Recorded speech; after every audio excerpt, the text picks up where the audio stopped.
हरिओम. आज बुधवार 5 फेब्रुवारी 2025. सद्गुरू ब्रह्मचैतन्य गोंदवलेकर महाराज आज आपल्याला प्रवचनातून सांगणार आहेत की कळकळीचं नामस्मरण. ऐकूया त्यांचे विचार. आम्ही सुस्थितीत असलो म्हणजे आमचं नामस्मरण अधिक होतं. त्यात काही बिघाड झाला की तिकडेच सारं लक्ष वेधतं.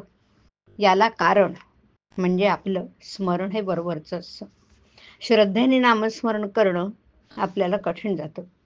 परमात्म्याशिवाय आपलं कोणी नाही असा दृढ निश्चय अगर श्रद्धा असणं आवश्यक आहे.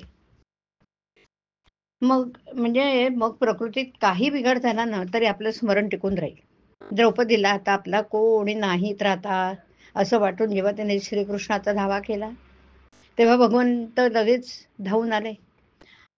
असे खऱ्या कळकळीचं स्मरण आपलं असायला पाहिजे. जसं लहान मुलं काहीही झालं तरी आपल्या आईलाच हाक मारतं, दुसरं तिसरं कोणी जाणत नाही, तसं आपला परमेश्वर स्मरणाच्या बाबतीत झालं पाहिजे. आपली भिस्त ही खरोखर कोणावर आहे हे संकट काळीच उत्तम कळतं. नामस्मरणाच्या पायऱ्या अशा सांगता येतील. पहिली, सुस्थितीतला बरोबरचं स्मरण. दुसरी, परमात्म्याशिवाय आपलं कोणी नाही ही जाणीव होऊन संकट समय त्याचं स्मरण. आणि तिसरी, हीच जाणीव दृढ होऊन पुढे अखंड होणारं नामस्मरण.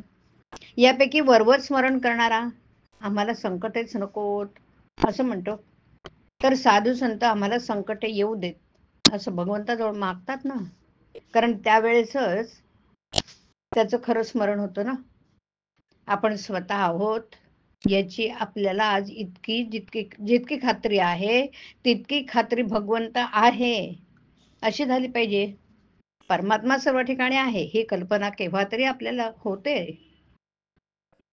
खरी, पण ती कायम न राहिल्यामुळे दृढपणे आपल्या आचरणात येत नाही. आपली वृत्ती तशी झाली की ती आपल्या आचरणात येईल. भगवंत हा करता आहे अशी आपली दृढ भावना झाली की ती आपण प्रत्येक गोष्ट त्याला सांगत बसणार नाही. भगवंताला माझं सर्व कळतं असं जर खरंच वाटलं तर त्याला आवडेल असंच आपण वागू. पहाटे उठावं, भगवंताची मूर्ती डोळ्यासमोर आणून प्रार्थना करावी आणि तुझं विस्मरण जिथे होतं तिथे मला जागृत करीत जावे. नाही मला आता तुझ्याशिवाय आसरा असं म्हणून त्याला मनपूर्वक नमस्कार करावा. मनुष्य कसाही असला तरी भगवंताच्या स्मरणात त्याला समाधान खात्रीनं मिळणार. जो भगवंताचा झाला त्याला जगण्याचा कंटाळा कधीच येणार नाही. विषयाचा आनंद हा दारूसारखा आहे. ती धुंदी उतरल्यावर मनुष्य जास्त दुःखी होतो. मी भगवंताचा आहे या भावनेने जो राहील त्यालाच खरा आनंद भोगता येईल. भोग व दुःख यात केवळ वेळ न घालवता भगवंताकडे लक्ष दिलं पाहिजे. हरिओम. हरिओम तत्सत. हरिओम.